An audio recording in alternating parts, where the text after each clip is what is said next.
Back to ALS family diaries channel. இன்றைக்கி நம்ம ரொம்பவே ஈஸியாக அண்ட் டேஸ்டியாக பெப்பர் சிக்கன் எப்படி செய்கிறதுன்னு பார்க்கலாம் வாங்க.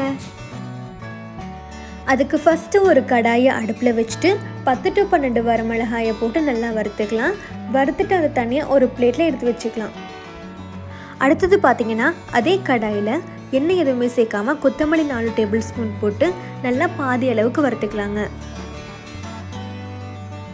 கொத்தமல்லி இப்போ பாதி அளவு வறுபட்டுருச்சு. இப்போ நம்ம அது கூட 4 டேபிள் ஸ்பூன் மிளகு ஆட் பண்ணிக்கலாங்க. அதையும் சேர்த்து நல்லா வறுத்துக்கலாம். இப்போ அது கூடவே சீரகம் 2 ஸ்பூன் ஆட் பண்ணிக்கலாங்க. இப்போ இந்த 3ஐயும் சேர்த்து நல்லா வறுத்துக்கலாங்க. இப்போ பார்த்தீங்கன்னா எல்லாமே ஓரளவுக்கு வறுபட்டுருச்சு. ஸோ இதையும் நாம் தனியாக ஒரு பிளேட்டில் எடுத்து வச்சுக்கலாங்க. இந்த 4 சூடு ஆறுனதுக்கு அப்புறமா மிக்சியில் போட்டு நல்லா பவுட்ரு பண்ணிக்கலாங்க. அடுத்தது பார்த்திங்கன்னா அதே கடாயில் 2 டேபிள் ஸ்பூன் எண்ணெய் ஊற்றிட்டு எண்ணெய் காஞ்சதுக்கப்புறமா 4 மீடியம் சைஸ் பெரிய வெங்காயத்தை இந்த மாதிரி நீல வாக்கில் கட் பண்ணிவிட்டு சேர்த்துக்கலாங்க. எண்ணெயில் வெங்காயம் நல்லா சிவந்து கண்ணாடி பதம் வர வரைக்கும் வறுத்துக்கலாங்க.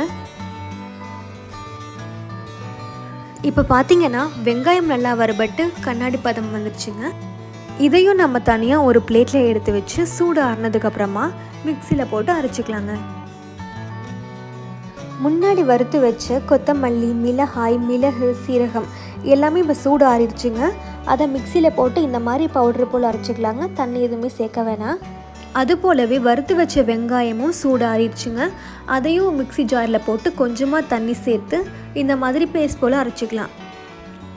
அடுத்ததாக அதே கடாயில் 4 டேபிள் ஸ்பூன் எண்ணெய் சேர்த்துட்டு எண்ணெய் நல்லா காஞ்சதுக்கப்புறமா அதில் 3 டேபிள் ஸ்பூன் இஞ்சி பூண்டு பேஸ்ட்டு சேர்த்துக்கலாங்க.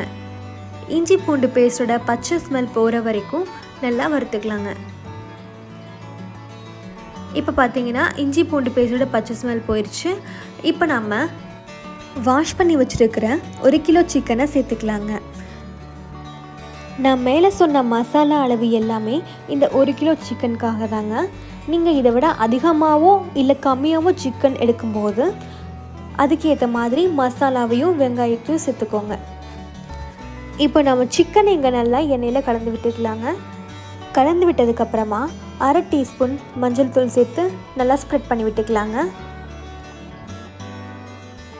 அடுத்ததாக நம்ம முன்னாடி வறுத்து அரைச்சி வச்ச மிளகாய், கொத்தமல்லி, மிளகு, சீரகம் இது எல்லாத்தையும் சேர்த்துக்கலாங்க. சேர்த்துட்டு நல்லா மிக்ஸ் பண்ணி விட்டுக்கலாம். கொஞ்ச நேரம் சிக்கன் அந்த மசாலா கூட சேர்ந்து நல்லா வேகட்டும். இப்போ பார்த்தீங்கன்னா சிக்கன் அதுவே தண்ணி விட ஆரம்பிக்குதுங்க. அதனால் நாம் இப்போ தண்ணி சேர்க்க வேண்டியது இல்லைங்க. ஒரு 5 நிமிஷம் கழித்து நம்ம ஆல்ரெடி வறுத்து அரைச்சி வச்சுருக்கிற வெங்காய பேஸ்ட்டையும் இதில் சேர்த்து நல்லா கலந்து விட்டுக்கலாங்க. அடுத்ததாக இந்த டிஷ்க்கு தேவையான அளவு உப்பு சேர்த்து நல்லா கலந்து விட்டுக்கலாங்க.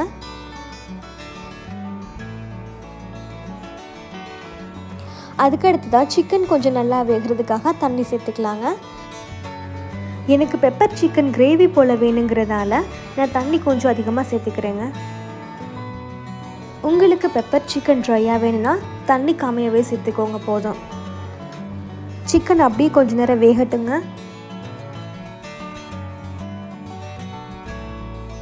இப்போ பார்த்தீங்கன்னா சிக்கன் ரொம்பவே நல்லா வெந்து வந்திருக்குங்க.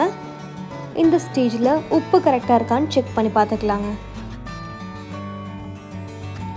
இப்போ கடைசியாக பொடியாக நறுக்கிய கொத்தமல்லி இலைகளை தூவி விட்டுடலாங்க.